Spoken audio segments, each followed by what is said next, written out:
Buenas tardes, hoy vamos a hablar sobre operaciones unitarias. Mi nombre es Karen Montes.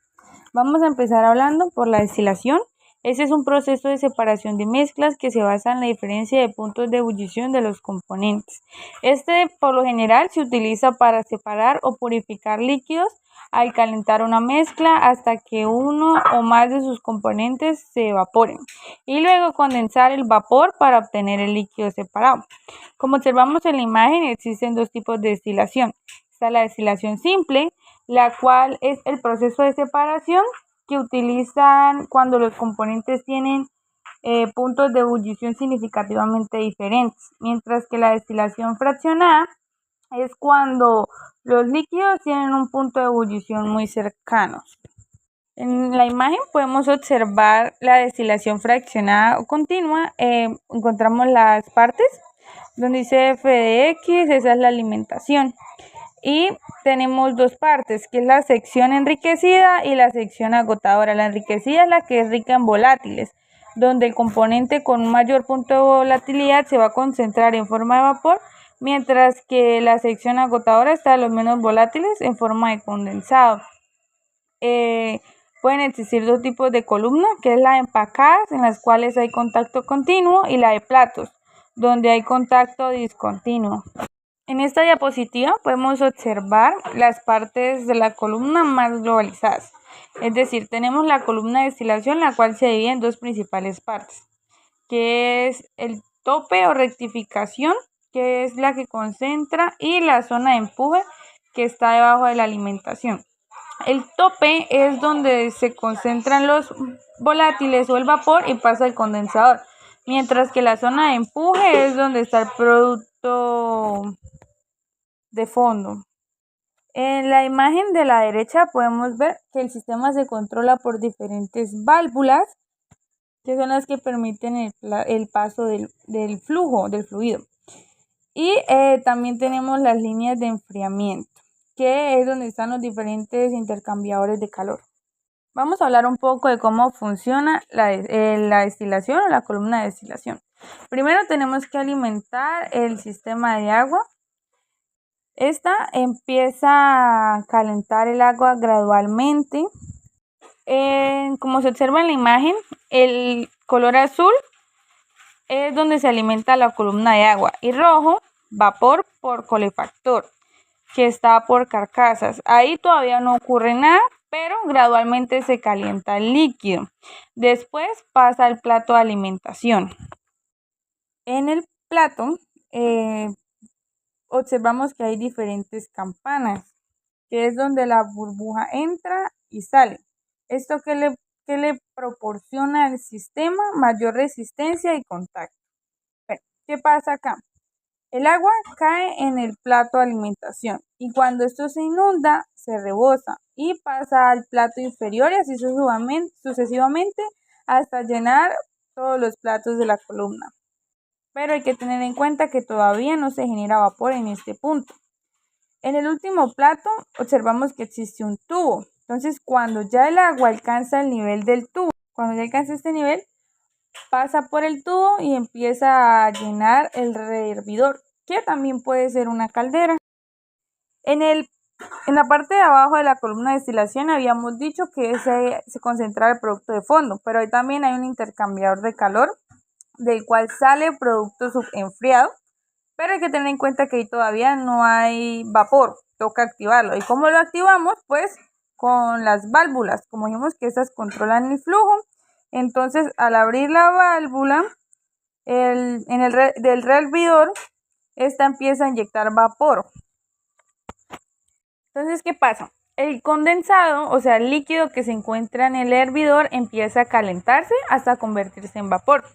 Entonces, este pasa a la columna y por lo tanto empieza a aumentar la presión de esta columna, a tal grado que empieza a aumentar el vapor, aumenta y llena la columna. Si podemos observar en la parte superior de la columna, observamos otro intercambiador de calor. Esta funciona como condensador. Entonces, este vapor va a pasar ahí y va a condensar este vapor, convirtiéndolo en líquido, el cual se va a volver como reflujo. Bueno, cuando se devuelve como reflujo, entonces el líquido desciende y el vapor asciende, generando el efecto contracorriente.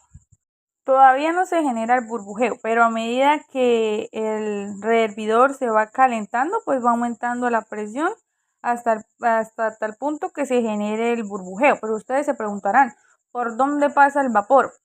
Como observamos, los platos tienen unas campanitas. Pues dijimos ahí que el vapor entra y sale.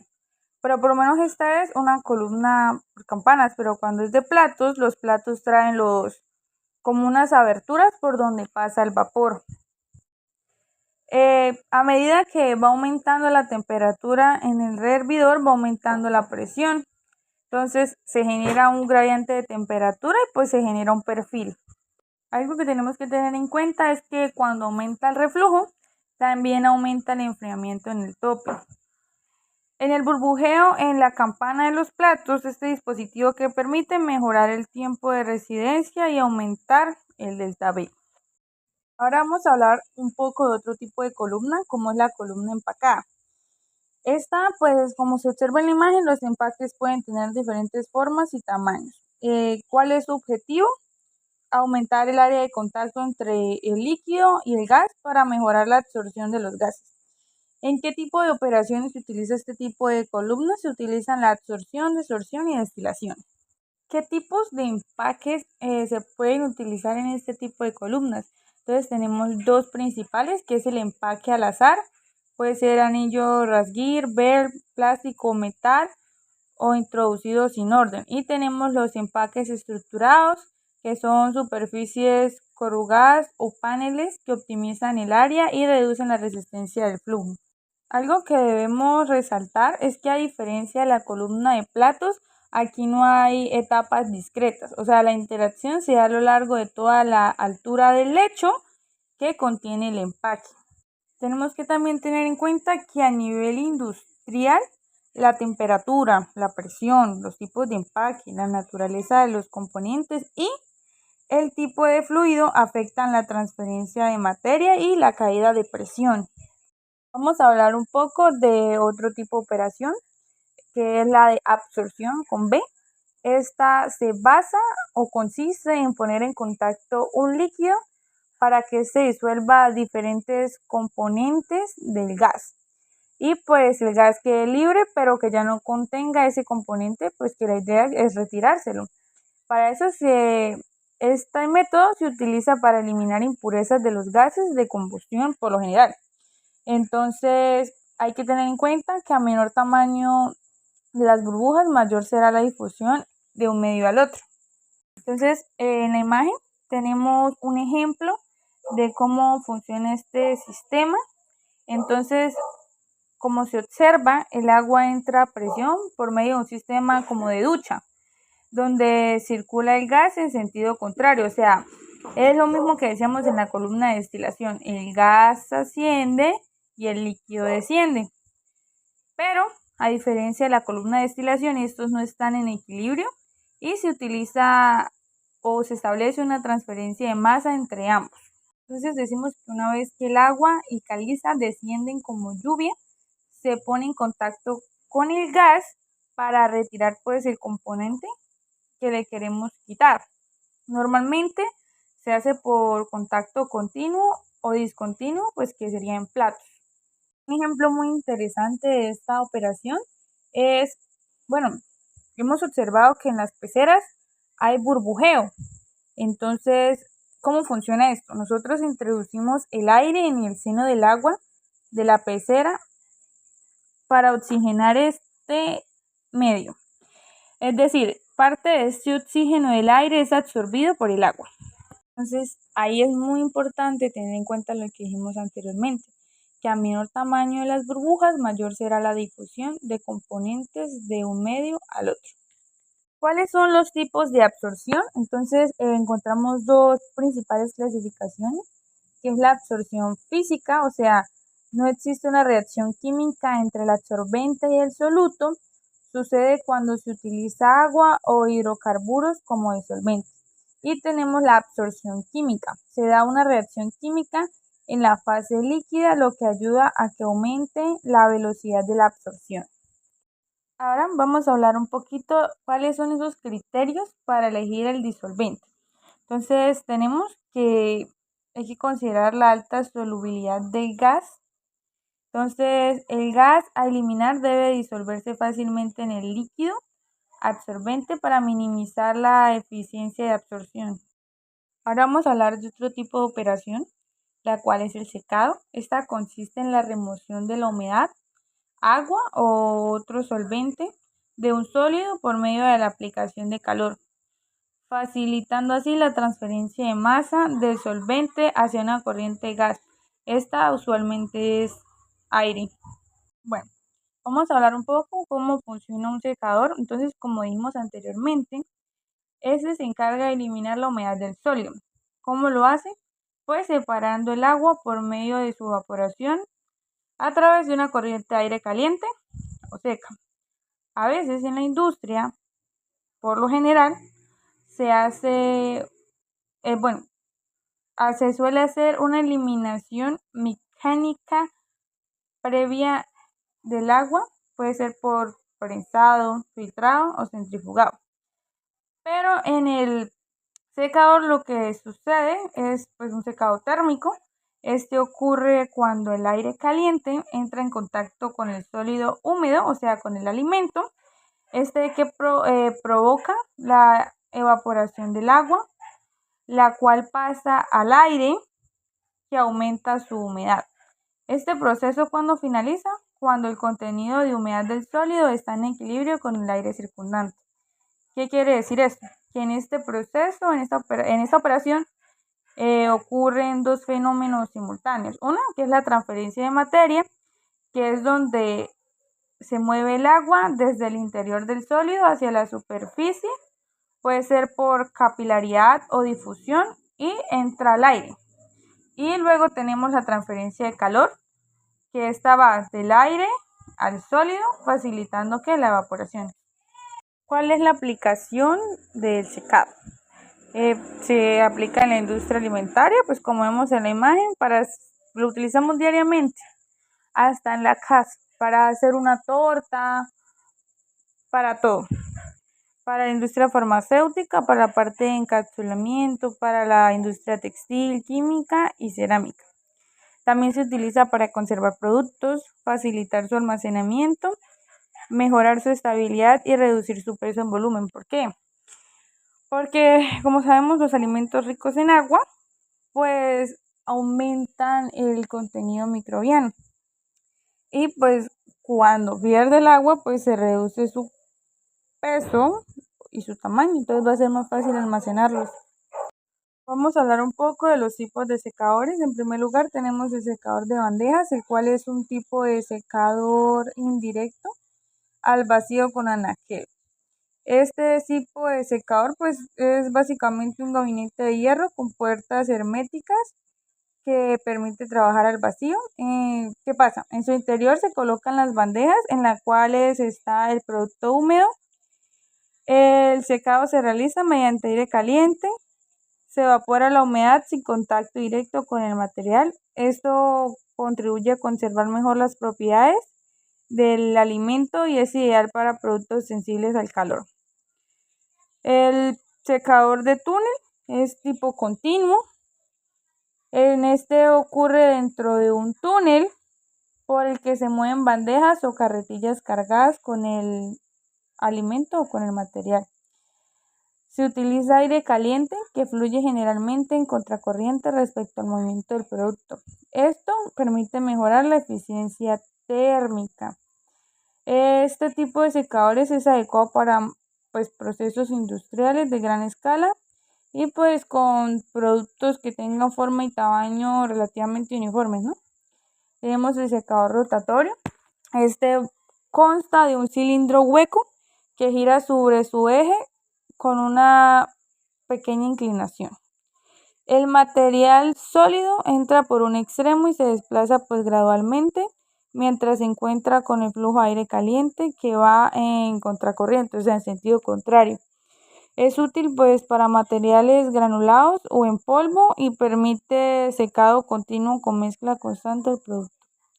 Secador por aspersión, pues este se utiliza para hacer la leche en polvo, ya que el líquido sale como un tipo spray y pasa al aire caliente. Entonces ya cuando cae la gota de leche, queda seca en el fondo y pues el agua la absorbe el aire caliente. Secador de leche fluidizado. En este sistema, pues el producto sólido se coloca sobre una rejilla y se hace pasar aire caliente desde abajo. El flujo de aire es muy intenso y tiene que serlo pues para poder suspender las partículas. Cuando un lecho fluidizado entra en contacto entre el aire y el sólido, este tiene que ser eficiente. Este tipo de secados permite un control preciso de la temperatura y pues es ideal más que todo para productos pequeños, granulares o termolábiles. Otra operación unitaria es la filtración. Esta se usa para separar partículas sólidas que se encuentran en una suspensión líquida o gaseosa. Se realiza mediante el paso de la mezcla a través de un medio poroso, fibroso o glandular. Vamos a hablar un poco de cuáles son esos parámetros de filtrado para tener en cuenta. Entonces, existen dos tipos de funcionamiento. El primero es semicontinuo. Pues el equipo opera durante un periodo pues prolongado, pero no de forma permanente. El proceso continúa hasta que se detecta alguna limitación. Puede ser el deterioro del equipo o la pérdida de carga excesiva en el filtro. Pues entonces el equipo tendrá que detenerse para hacerse limpieza o mantenimiento antes de volver a iniciar. A diferencia del funcionamiento continuo, donde no se detiene, ya que el proceso de filtración y lavado pues ocurren al mismo tiempo. El segundo parámetro sería el sentido del flujo durante la filtración, pues hay filtros de flujo ascendente y descendente. También hay que tener en cuenta el tipo de material filtrante y configuración de los lechos filtrantes. Por lo general estas se clasifican según pues el número de capas de material filtrante, 1, 2 o multicapa. La presión en la filtración, también la filtración caudal. Hay que controlar pues el caudal de entrada para saber pues cuánto caudal está circulando en el filtro. Calcular el caudal constante y el caudal variable. También las variables de proceso de filtración. ¿Cuáles son esas? Pues la naturaleza de las partículas, el tamaño del material. Ahora, las características del fluido también son importantes. ¿Cuáles pueden ser esas? Pues la concentración de sólidos en suspensión y la distribución de tamaños de las partículas. La otra sería las características del medio filtrante, pues como tamaño del grano. Y la última sería la velocidad, la cual depende de la consistencia de los flóculos y el tamaño y medio del grano del lecho filtrante. Vamos a hablar ahora cuáles son esos principios teóricos en la filtración. Entonces, en primer lugar, tenemos la retención superficial, donde las partículas de mayor diámetro al tamaño del poro quedan atrapadas en la superficie formando una torta, como se observa en la imagen. El segundo es la retención profunda, donde las partículas finas, que son de menor tamaño el diámetro de los poros, son retenidas pero en canales capilares. Esto se observa en filtros clarificadores. Tenemos también retención por absorción. En esta pues las partículas finas se retienen en el interior de los canales del medio filtrante, pues esto se debe a la atracción hidrostática entre las moléculas que forma el filtro y las moléculas mezcladas con el fluido. Ahora vamos a hablar un poco de los tipos de filtros. En primer lugar tenemos el filtro de prensa. Como dijimos anteriormente, pues el fin de este método, de esta operación, es separar líquidos y sólidos. Entonces, el sólido está lleno de agua, entonces lo que hace es ejercerle una presión de tal manera que, o sea, con una tela, ¿no? A tal grado que llega un punto en donde ya empieza a expulsar el agua y esta pues corre a través de la tela. Tenemos el filtro de cáscara. En este pues se utilizan presiones todavía más altas de las de la presión por prensa. Este pues tiene una serie de elementos filtrantes planos denominados hojas que se encuentran adentro de la cáscara presurizada. El filtro de cartucho, pues este consiste en dejar circular mediante presión el fluido en el interior de un portacartucho. Entonces, este fluido atraviesa el cartucho filtrante y deja los elementos contaminantes ahí. El filtro discontinuo a vacío, ese se utiliza en sustancias con alto material corrosivo porque es muy costoso. Entonces, en la zona superior se alimenta y en la zona inferior se dispone la zona de vacío. Entre ambas zonas se halla el medio filtrante, o sea, en toda la mitad. Ahora tenemos los filtros continuos a vacío, en el cual el líquido es succionado por medio de un medio filtrante en el que se coloca una torta de sólido. Esta se retira para realizar la limpieza por aspersión y lavado, o pues se pela, se raya. Tenemos también el filtro de tambor rotatorio, pues este es un tambor horizontal con una cara ondulada y pues contiene una lona que sirve como medio filtrante. Cuando ingresa el líquido se aplica vacío por medio de la válvula rotatoria. Ahora vamos a hablar de otra operación unitaria que es la evaporación. Esta pues es una operación de transferencia de calor. Esta se utiliza para concentrar un sólido disuelto en un líquido. En esta operación la disolución se pone a temperatura de ebullición de forma de que el líquido se volatice y deje el sólido concentrado en la solución más remanente. Por ello se suministra calor a la solución y posteriormente, por el propio peso, se separan los componentes. Entonces, como se observa en la imagen, en primer lugar tenemos que adicionar vapor al primer evaporador y posteriormente, por la transferencia de calor, se cede calor y este se transfiere al otro componente y por la parte central se tiene la salida del condensado. En segundo lugar, en la parte inferior se tiene la corriente de alimentación y manda al domo los componentes que tiene un punto de ebullición más bajo. Y en la parte más concentrada se queda en la parte de abajo del evaporador y una salida del concentrado del producto. Son esos factores que afectan la evaporación. En primer lugar, tenemos la rapidez en que se transfiere el calor, la cantidad de calor requerido para evaporar, la temperatura máxima permisible del líquido, la presión a la que se lleva a cabo la evaporación, los posibles cambios en el producto concentrado, tanto químico como físico, que afectan la calidad nutritiva y sensorial. La evaluación en el punto de ebullición de la solución, que se da sobre todo en las soluciones muy concentradas. Los tipos de evaporadores pueden ser por contacto directo y pues indirecto. Ahora vamos a hablar un poco de los tipos de evaporadores. En primer lugar, tenemos la marmita abierta, pues este es el tipo de evaporación más común, el más simple. Simplemente consiste en hervir líquido en un recipiente abierto. Este se calienta mediante vapor de agua, sumergiéndolo o incluso con candela directa.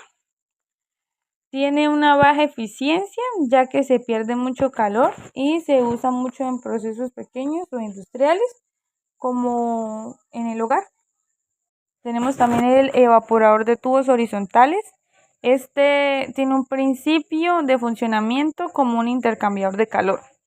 El vapor circula por dentro de los tubos horizontales y se condensa, mientras que el líquido a evaporar hierve por fuera. Tiene deflectores que evitan el arrastre de gotas. Es adecuado para líquidos poco viscosos y sin riesgo de incrustaciones y opera de forma continua. El evaporador vertical con circulación natural. En este tipo de evaporador, el líquido circula por dentro de tubos verticales, como su nombre lo dice, calentados desde el exterior. Al hervir, ascienden por los tubos y descienden, luego por un espacio central. Este movimiento natural mejora la transferencia de calor, pero no sirve para líquidos viscosos. Se emplea mucho en productos como el azúcar y la sal. Otro es el evaporador de tubos largos verticales. Se utilizan tubos más o menos de 3 a 10 metros de alto. Esto permite que el líquido alcance altas velocidades, mejorando la transferencia de calor. Si la alimentación es baja, se recircula el producto. Evaporador de caída de película. El líquido se alimenta desde la parte superior y baja, formando una película delgada por las paredes de los tubos largos. Este tipo de evaporador es muy eficiente y rápido y es ideal para productos sensibles al calor, como por ejemplo el jugo de naranja. El evaporador de circulación forzada. Pues usa una bomba para hacer circular el líquido rápidamente dentro de tubos largos, mejorando así la transferencia de calor. Es un método muy costoso, pero pues tiene un buen rendimiento. Tenemos el evaporador de película agitada. Este incorpora un sistema mecánico que agita la película líquida sobre las paredes del evaporador, aumentando la turbulencia y la transferencia de calor. Se usa para líquidos muy viscosos y sensibles al calor, como los jugos espesos. Sin embargo, es muy costoso y es poco rentable. Tenemos el evaporador solar. Pues aprovecha la energía del sol para evaporar el líquido. Otro tipo de evaporación es la evaporación por múltiple efecto. En un evaporador de circulación forzada que opera con 3 efectos con vacío creciente, usando vapor o agua caliente como fuente de calor. El agua residual se recircula y evapora en etapas, aprovechando el vapor de un efecto para el siguiente, lo que reduce el consumo energético en un 67%. El destilado se condensa y se recoge mediante una bomba centrífuga. Vamos a hablar de otra operación unitaria, la cual es la difusión de materia. Este es un proceso físico irreversible, en el que las partículas pasan de un ambiente o un sistema con alta concentración a uno de baja concentración.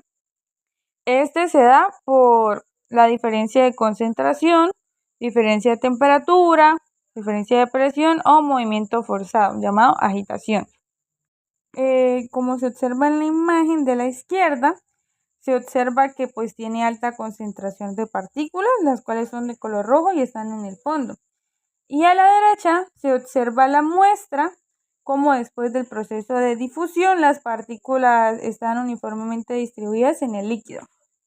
En la difusión hay que tener en cuenta una ley muy importante, que es la ley de Fick. Esta describe el proceso de difusión en un medio que no está en equilibrio.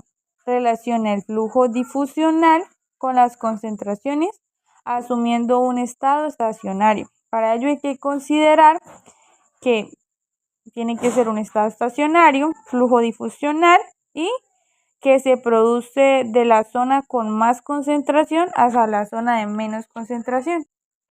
¿Qué es un estado estacionario? Es aquello que significa que la cantidad de sustancia que entra y sale es constante en el tiempo. El flujo difusional es la cantidad de sustancia que se difunde por unidad de área y por unidad de tiempo. Es el sufijo JAZ. Y la dirección del flujo siempre se mueve desde mayor concentración hacia menor concentración. La ecuación de Fick es la que se observa en la imagen. Entonces tenemos el JZ, que dijimos que era el flujo difusional del componente A en la dirección Z. D mayúscula AB es el coeficiente de difusidad. Este depende de la sustancia y del medio. Y tenemos el delta de la concentración. Este es un gradiente de concentración. ¿Qué representa ese coeficiente de difusidad? Este representa la facilidad con la que un soluto se mueve en un disolvente B y pues depende de diversos factores, como las propiedades de la sustancia, la temperatura y la naturaleza de la sustancia que se difunde y del solvente donde se difunde. Ahora vamos a hablar de la difusión molecular de los gases. En este se produce un movimiento global que resulta de la combinación de la difusión y el movimiento por convección. Se da de forma desordenada ya que son gases. Entre ellas mismas se empujan y se mueven por convección. Su fórmula es la que se observa en pantalla, donde Na es el flujo total de A respecto a un punto fijo. J asterisco A es el flujo difusional de A. Este es por diferencia de concentraciones. La fracción de A y tenemos Na más Nb, el cual es el flujo total del sistema. Hay que mirar el movimiento global del gas o del flujo colectivo. Vamos a hablar un poquito del coeficiente de difusividad, el cual representa la facilidad con la que un soluto A se mueve en un disolvente B.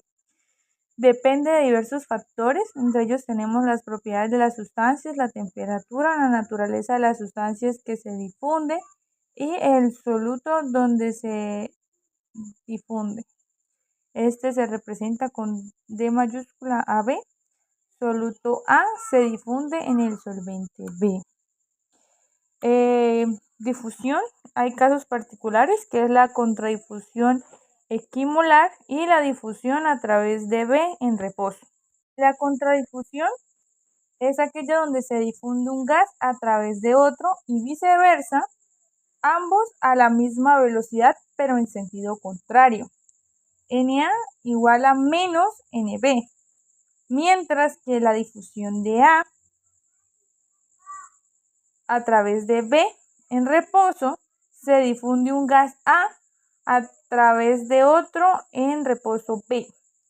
Solo uno se mueve, o sea, uno va hasta donde está el otro. Por eso uno de los dos tiene que ser igual a 0. Sus fórmulas son las que se encuentran en la imagen. Lo que los diferencia es que la contradifusión equimolar, lo que cambia en comparación a los gases. Vamos a hablar ahora un poco de cómo es la difusión en los líquidos. Entonces, la contradifusión equimolar, igual que en los gases, ambos líquidos fluyen en sentido contrario y con la misma velocidad. Lo que cambia en comparación a los gases es que ya no se habla de diferencias de presión, sino concentraciones en un punto. La difusión de A través de B en reposo es la misma condición, B no se mueve. Lo que las diferencia es que ya no se habla de presión, sino de fracciones molares y una concentración promedio. Las ecuaciones son las que se muestran en la diapositiva. Ahora vamos a hablar de la difusión en los sólidos. Aquí surge un nuevo concepto que se llama permeabilidad. Esta es la capacidad que tiene un material de dejar pasar a otro. Todos los materiales son permeables hasta cierto punto. Entonces tenemos los sólidos que siguen la ley de Fick. La condición es que la fracción mol debe ser muy pequeña a tal punto que se puede considerar 0. La permeabilidad es igual a la difusión de AB por la solubilidad S. Entonces tenemos que se presentan dos casos. El primero es el de caso de paredes compuestas. En esta las paredes presentan espesor y permeabilidad. A partir de la fórmula del flujo difusional se puede saber qué pasa cuando aumenta el número de paredes. La resistencia depende del grosor de la pared y la permeabilidad. Mientras que el caso de sólidos porosos es en el que todos los materiales pues presentan porosidad hasta un cierto punto. La porosidad es la presencia de cavidades dentro de la materia. El sólido es muy poroso, por lo tanto el paso de fluido no es en forma de líneas rectas, sino que curvea por la forma de los poros. Esta porosidad superpone complejidad en la difusión en sólidos y sus fórmulas son las que se observan en pantalla. Ahora vamos a hablar un poco del transporte de interfaz. Este tiene características, es un método práctico que permite resolver problemas en general y pues resulta de mucha experimentación. Bueno, y usted se preguntará qué es la difusión por torbellino. Esta es cuando el fluido está en movimiento turbulento, es decir, cuando hay una mezcla intensa y desordenada dentro del sistema. Su fórmula es la que se observa en pantalla. ¿Y qué diferencia la difusión molecular por torbellino en comparación con la común? Y es que la difusión molecular, las partículas se mueven solo por diferencia de concentración, pues en flujo laminar. Mientras que la difusión por torbellino, como su palabra lo indica, el flujo es turbulento, es acelerado por medio de remolinos. Bueno, en esta diapositiva vamos a ver un poco de las correlaciones. En los gases existen diferentes tipos de K en fórmulas y en una tabla se puede pasar de una K a otra. Igualmente sucede para líquidos. Bueno, vamos a hablar un poco de los números adimensionales. En primer lugar, tenemos el número de Stanton, el cual es un número dimensional que mide la relación entre el calor transferido a un fluido y su capacidad calorífica. Se usa para caracterizar la transferencia en convección forzada y su fórmula es la que vemos en pantalla, donde el H es el coeficiente de transferencia de calor, el Cp es la capacidad calorífica específica constante, la P minúscula es la densidad del fluido y la B rayita es la velocidad promedio. Si el número de Stanton es alto, significa que la transferencia de calor o de masa ocurre rápidamente en comparación con la cantidad de energía que el fluido pudo almacenar. Si este número es bajo, el fluido transporta más calor por su movimiento, por el intercambio con la superficie. También tenemos el número de Schmidt, el cual es un número dimensional definido como el cociente entre la difusión de cantidad de movimiento y la difusión de masa, donde la U indica la viscosidad dinámica, la P la densidad del fluido y DAB el coeficiente de difusión de la sustancia. Si el número es alto, el fluido tiene alta viscosidad o baja difusión de masa. Pero si el número es bajo, el fluido permite una difusión de masa más rápida en comparación con la del movimiento. Ahora tenemos a Sherwood. Este es un número dimensional utilizado en transferencia de masa. Presenta el cociente entre en la transferencia por convección de difusión. Es en donde la K con C es el coeficiente de transferencia de masa, LC, longitud característica del sistema, y DAB, el coeficiente de difusión de la sustancia. Si este número es grande, la convección domina, o sea, hay transferencia rápida.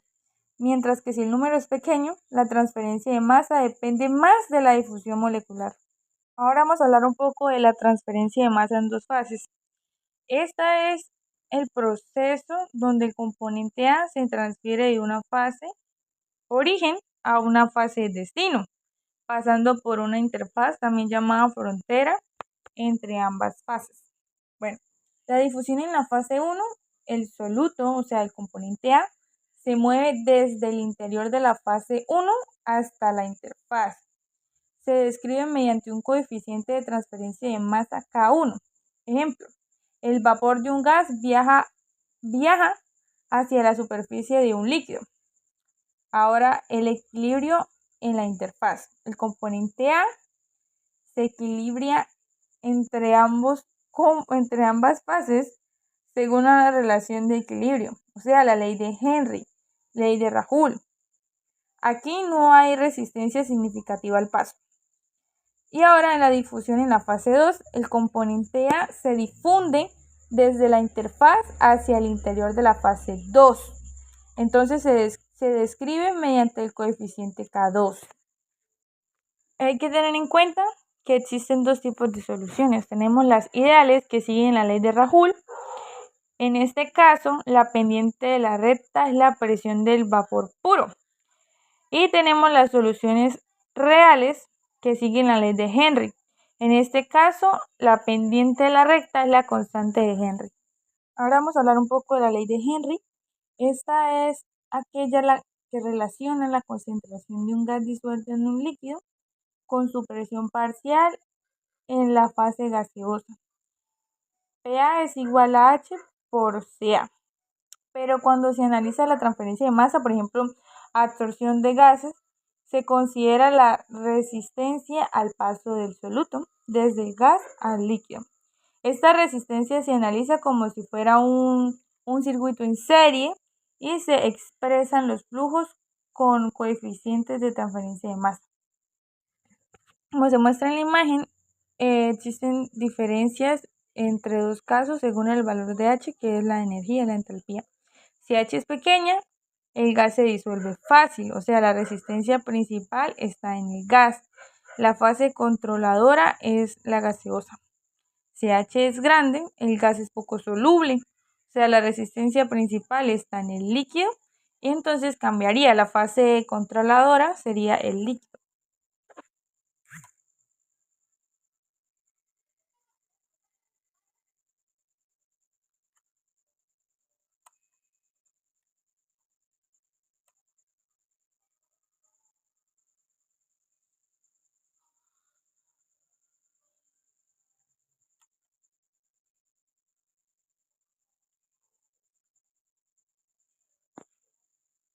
En pantalla se observan las fórmulas desde la fase del gas y desde la fase líquida. 1 Ky es la resistencia en la fase gaseosa y 1 Kx es la resistencia en la fase líquida. Y el resto es la resistencia por el cambio de fase, o sea, la interfaz. También podemos observar la resistencia global, la cual es la suma de todas las resistencias al paso del soluto. La resistencia en la interfaz es el cambio de fase entre gas y líquido y la resistencia en el seno es dentro del cuerpo del gas, puede ser gas o líquido.